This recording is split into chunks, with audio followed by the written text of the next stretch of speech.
नमस्कार साथियों, आप देख रहे हैं डीएनआर इंडिया, जहां मिलती है आज की ताजा खबर और हर बड़ी खबर। तो चलिए बढ़ते हैं आज की ब्रेकिंग न्यूज। और आप किस जगह देख रहे हैं हमें बताइए। वीडियो अच्छा लगे तो लाइक करें, अपनी राय कमेंट में बताएं और डीएनआर इंडिया को चाहता है सब्सक्राइब करना न भूलें। सरकार ने ग्रेटर नोएडा से बलिया तक बनने वाला 8 लेन एक्सप्रेसवे बनाने की योजना रद्द कर दी है। शुक्रवार को सीएम योगी आदित्यनाथ की कैबिनेट बैठक में यह फैसला लिया गया। इस सड़क को बनाने की जिम्मेदारी जेपी गंगा इंफ्रास्ट्रक्चर कंपनी को दी गई थी, लेकिन अब यह प्रोजेक्ट नहीं बनाया जाएगा। गोरखपुर में एक ही समय में 18 महिला रिक्रूट नई भर्ती हुई। कर्मचारी ने अपनी नौकरी से इस्तीफा दे दिया। इससे पहले भी 37 महिलाएं नौकरी छोड़ चुकी हैं। महिलाओं ने कहा कि उन्हें इससे बेहतर नौकरी के मौके मिल गए, इसलिए उन्होंने यह नौकरी छोड़ने का फैसला किया। नौकरी जा सकती है। अगर अमेरिका ट्रंप सरकार भारत पर लगाया गया अधिक टैक्स टैरिफ नहीं हटाएगा तो भारत को नौकरी और अर्थव्यवस्था दोनों में बहुत नुकसान होगा। मजदूर ने कहा कि भारत के बाद दोनों में बहुत नुकसान होगा। अगर वह अभी काम छोड़कर चला जाता है तो उसका मालिक उसकी दिहाड़ी एक दिन की कमाई काट देगा और घर में कमाने वाला वह अकेला ही है, इसलिए वह काम छोड़ नहीं सकता। बारे में दावा किया जा रहा है कि वह पाकिस्तान में शादी कर चुका है। निकाहनामा के मुताबिक उसने इस्लाम धर्म अपनाया और एक पाकिस्तानी नागरिक से शादी। यह दस्तावेज सामने आने के बाद महिला के परिवार और भारतीय अधिकारियों में चिंता बढ़ गई। कांग्रेस ने फैसला किया है कि वह मुंबई में होने वाले बीएमसी बृहन मुंबई महानगर पालिका चुनाव अकेले लड़ेगी। पार्टी नेता रमेश चन्नीथला ने बताया कि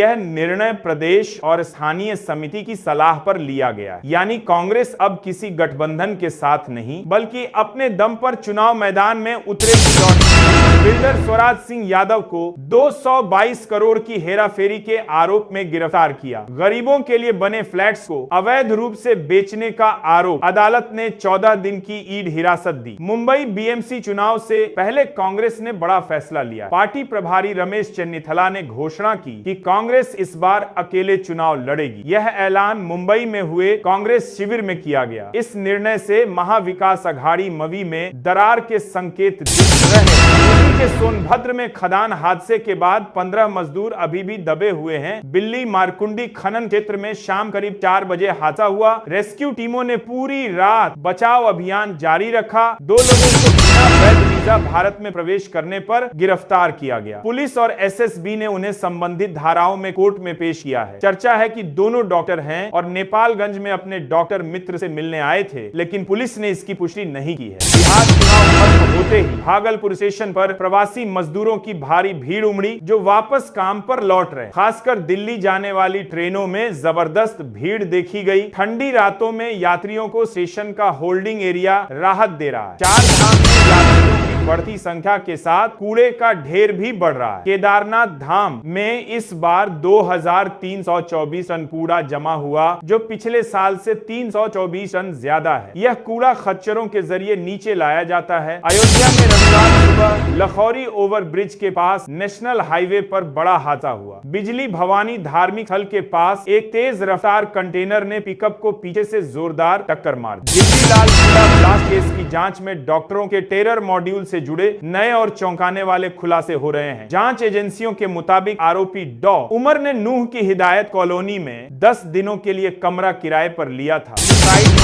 के बाद इलाके में गुस्सा फैल गया। प्रॉपर्टी डीलर के बेटे भूलेश्वर, भतीजे दीपक और पिता बंसीलाल व्यास ने कहा कि मृतक का अमजद पठान और उसके परिवार के साथ 2 साल से पैसों का लेन देन चल रहा था। कश्मीर के नौगाम थाने में देर रात जोरदार ब्लास्ट हुआ। धमाके में कई पुलिसकर्मी और फॉरेंसिक टीम के अधिकारी मारे गए और कई घायल। विस्फोट इतना भीषण था कि लाशों के टुकड़े दूर तक बिखर गए। इलाके में हाई अलर्ट। मेक्सिको पुलिस के अनुसार मेक्सिको सिटी में सरकार विरोधी प्रदर्शनों के दौरान हुई झड़पों में कम से कम 120 लोग घायल हुए हैं, जिनमें 100 पुलिसकर्मी शामिल हैं। दिल्ली ब्लास्ट केस में बड़ी कार्रवाई। पुलिस ने पठानकोट से एक डॉक्टर को गिरफ्तार किया है। आरोपी पहले अल फलाह यूनिवर्सिटी में काम करता था। पाकिस्तान अपनी सैटेलाइट, सर्विलांस सैटेलाइट, निगरानी नेटवर्क को बढ़ा रहा है। इसके लिए वह चीन, तुर्की और यूरोपीय कंपनियों की मदद ले रहा है। भारत ने पहले भी हमला करके पाकिस्तान के इस नेटवर्क के बारे में जानकारी जुटाई। भारत ने दिसंबर महीने के लिए रूस से कच्चे तेल की खरीद में बड़ी कटौती की। ब्लूमबर्ग की रिपोर्ट के अनुसार 5 प्रमुख रिफाइनर कंपनियों ने दिसंबर के लिए कोई नया ऑर्डर नहीं दिया है। इसका मतलब है कि भारत अब रूस से तेल की मांग कम कर रहा है। मुंबई अहमदाबाद हाई कॉरिडोर तेजी से पूरा हो रहा है। जापान की मदद से बन रहे इस प्रोजेक्ट में अब कई हिस्सों में ट्रैक बिछ चुका है। पाकिस्तान ने संवैधानिक संकट गहराया। एक और जज ने इस्तीफा देकर सरकार पर न्यायपालिका में दखल देने का आरोप लगाया। इससे देश में राजनीतिक अस्थिरता बढ़ गई है। भारतीय वायुसेना ने फ्रांस में 12 दिन का हवाई अभ्यास गरुड़ शुरू किया। सुखोई लड़ाकू विमान जटिल ट्रेनिंग करेंगे। भारत का यह कदम पाकिस्तान के लिए चिंता का कारण बन सकता है। सेना प्रमुख जनरल उपेंद्र द्विवेदी ने कहा कि भारतीय सेना यूक्रेन युद्ध को करीब से देख रही है।